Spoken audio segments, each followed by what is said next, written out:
Cannibalism has always been something I've been interested in. Well, maybe that's not the right wording. Fascinated by.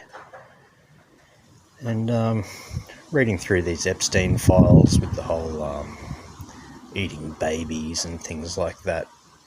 Not that I was shocked by that at all, because it is something I've been fascinated with for a long time, and I know that is a large part of a lot of religions, even some of the bigger religions. Not that I'm allowed to talk about that, given the recent Australian laws. And as an ex-butcher and somebody who's mostly a carnivore, I do know a thing or two about meat. And I can't help but see the connections between what's pushed in society as a lifestyle and how they see us and how they want us to be used. You know, using terms like goy cattle. And now I feel more comfortable talking about this because it is more, I guess, mainstream, given the more solid evidence that has come out in the Epstein files. So what I mean about connections with lifestyles to do with cannibalism is something that a lot of hunters know is pork, for example, wild pigs. They're very cannibalistic, sort of opportunistic scavengers. And even people in America who eat bear and things like that know this. Animals that eat meat generally taste terrible. So if you get a bear that's been eating a lot of salmon, it's going to taste absolutely horrible. If you get a bear that's been eating blueberries, delicious. It's the same thing with pigs. If you go out and you get some wild boar and they've been cannibalizing and feeding off carcasses and that sort of thing, you've got to put them in a pen and get them on the grain for a few weeks. Otherwise, it's going to be absolute garbage meat. Herbivores, they're delicious. And there's been a push, obviously, for a long time for us to stop eating meat and go vegan and all this sort of stuff. And anyone who's looked into it knows that there's no health benefits from that. There's no environmental benefits from that. So it is sort of hard to see why they would want to do that, unless you look at it from this angle, with the angle being, it makes you taste delicious. And then there's tobacco as well. I spent a long time looking at the history of cannibalism in Australia. I read every first-hand account that I could find, which there is a lot of, hundreds of, from old journals, from botanists, early explorers, settlers, interviewing the locals and asking them about cannibalism. Not just Australia, the islands as well, Torres Strait Islands and New Zealand and that sort of thing. One thing that's a recurring theme is they didn't really like eating white people because a lot of Europeans smoked, and they said tobacco makes the meat taste terrible. I think those reports came from the Torres Strait Islands, which were very well known for cannibalism. I think they were actually called the Cannibal Islands for a while. But yeah, they said it makes it taste terrible. Another recurring answer that you'd get in those reports when they're asked why they eat humans, of course it's different. In far north Queensland, it was more of a ritualistic thing, venerate ancestors, all sorts of reasons. I won't go into that too much. But a recurring theme for tribes that were doing it, I guess just for the sake of doing it as a legitimate source of food, they give answers like, because human meat is the best meat, it's the sweet meat. So it's been described as pork, like pork but sweeter.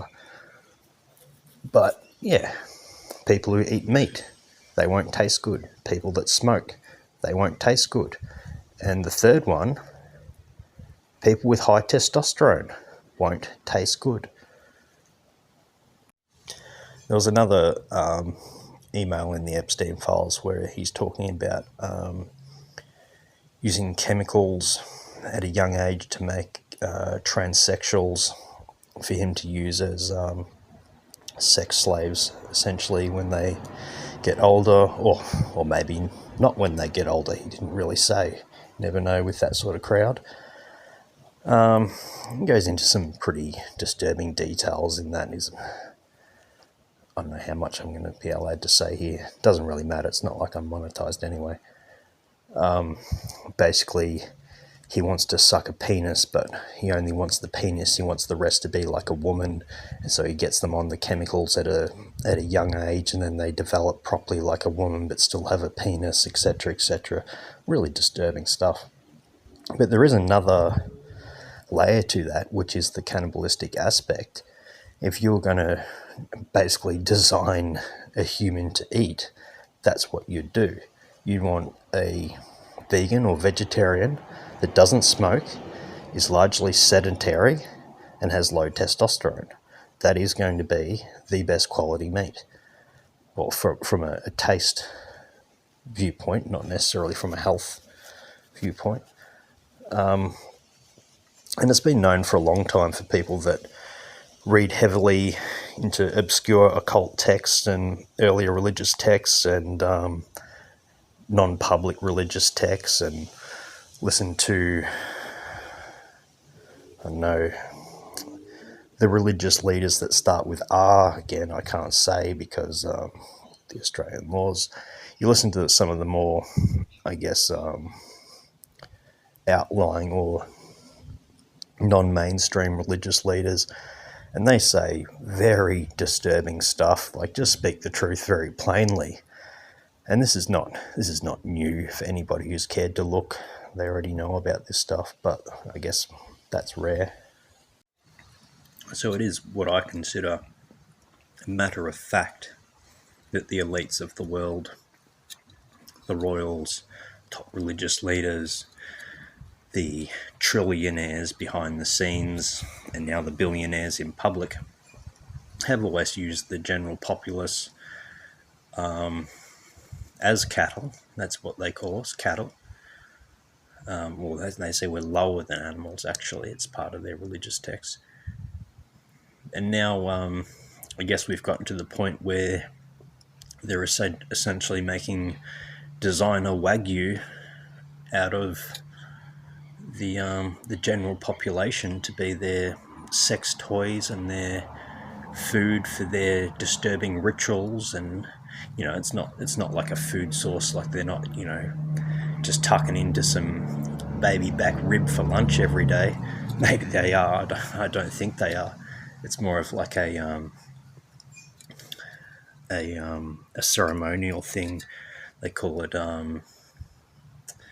what's the term? Bonding through transgression. Basically, it's a fundamental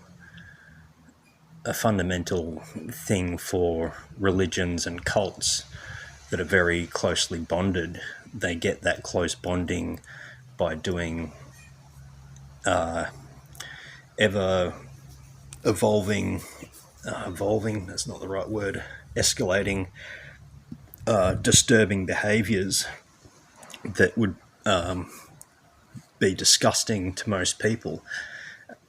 And that's basically how they bond and how they sort of gain trust in each other, and it really develops their us versus them sort of mentality, and reduces the chances that they'll betray each other, and that sort of thing. But I mean, I guess what I'm getting at is it's becoming more and more apparent that they feel that their power is so absolute that they no longer have to hide in the shadows, and that they can embark on mass indoctrination campaigns to basically change the fundamental genetics of humans to be designed to be perfect for their personal abuse.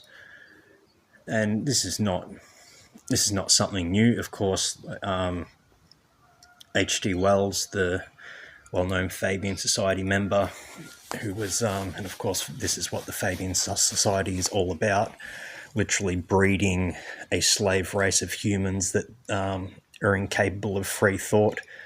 Like Bertrand Russell said, he wants to create a slave race of humans that would be so incapable of rebellion, it would be more likely that there's a rebellion of sheep against the practice of eating mutton. And that is a Fabian thing, but it's not just a Fabian thing. All the elites think that.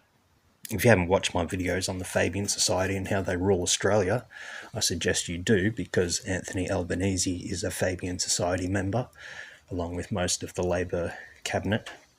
The Labor Party itself was actually founded by the Fabian Society, the Labor Party UK and Australia.